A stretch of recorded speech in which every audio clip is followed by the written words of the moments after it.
Good morning mga palangga. Magugulay po kami ng labong. Ang tawag sa Bisaya ay tambok. Tsaka sitaw, saluyot. May mga dumadaan dito na mga nagtitinda ng gulay. Bumili yung aking darling kasi nga inaano ko palagi gulay.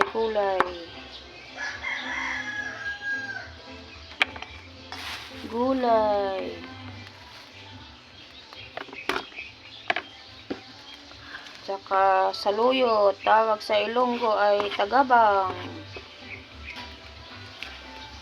Sa Bisaya, pinupo ay inaano lang yan sa mga damo-damo na malalambot. Hinahanap lang. Dito sa Katagalogan, binibili.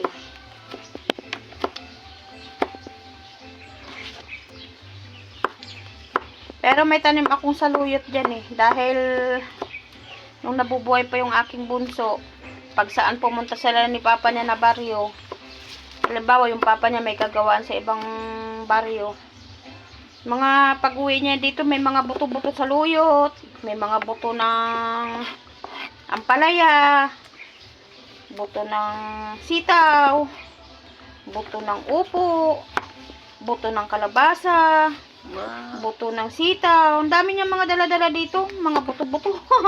Mama, tanim natin to. Pag-uwi niya dito yan, ilalagay niya sa garapon. Ayan. May mga dala siyang mga ano ba yan? Yung akala, basta may mga ano siya dito. May mga dala-dala. Yung mga sitaw, meron akong inano dyan na sitaw, kaya lang sa sobrang dami ng manok namin, hindi kinakain din nila yung dahon na malalambot. Kaya wala rin. Yung hindi lang nila makain yung gabi dito, saka okra. Yung talbos ng kamuting kahoy, kinakain nila dahon. Walang mapakinabangan. Mga tamad pumunta sa likod. Sa likod namin mga palangga, ano kasi yan dyan eh, yung palayan. Hindi sila pumupunta. Eh, sabi naman ng asawa ko, maganda naman din daw hindi pumunta doon at nawawala lang din. Pag hindi na pag lumalabas yung manok namin, hindi na nakakauwi. Ang tandang namin, ang laki-laki nawala. Hindi na nakabalik. Yan ang ulam namin ngayon. Sasahugan namin ng piniritong isda. Diba? Masarap po yan mga palangga.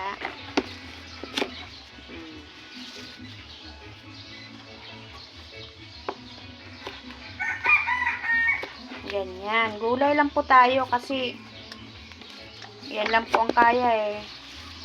At saka masustansya naman yan, di ba ma? Gulay. Pag kami ni mama, gulay kami. Masustansya naman yan eh. O, ang dami niyan. Saluyot. Hanggang hapunan yan eh, no? Pakita mo nga man, dami. Dami. O, yan. Dami. Dami. Alam niyo po ba palangga kung magkano yan? Hindi ko nasasabihin. Kasi mahal talaga.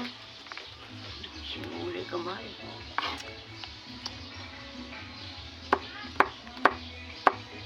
Yan ang kaya po ng bulsa.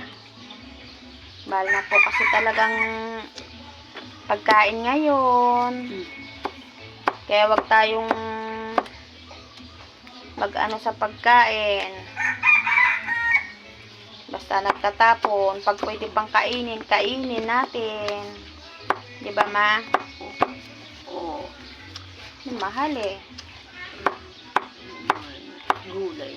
Maka mo na ang isa nakabikis ma eh 50 gid ka isa gid niya ka po. Hay. Eh kung wala kami manok, damo ko di tagabang. Galing kay ang manok gani kinakinaon niya. Hay pabayan ko lang ko nambal sa akong bana kay magginuha kina uli nakapululi sila. Dahil na kung mga dalag po na mo manok, wala. Hindi nakapuli. Iyawo na to nila.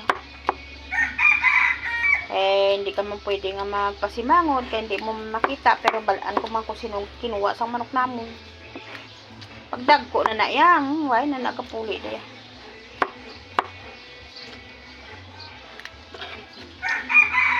Muna sila diyan. Hoy mama, hindi pag lagba iya nga ugbos. Mga kigaton si bus. Ay, Lagba-lagba man niya mo yang pangutod sang ugbos man, nubuha lang. wala. Oo, nubuha lang bala na. Nagkuha na lang ko dagani isang tambo daw sa kainod sa balay namon. Isa kabilog na tambo. Tama na na. Med lang gani kay abot ko man. Kinukuha ko sang ispading. King latak daw. Hay. Sa lang iya kay nagkala ko na gani ko.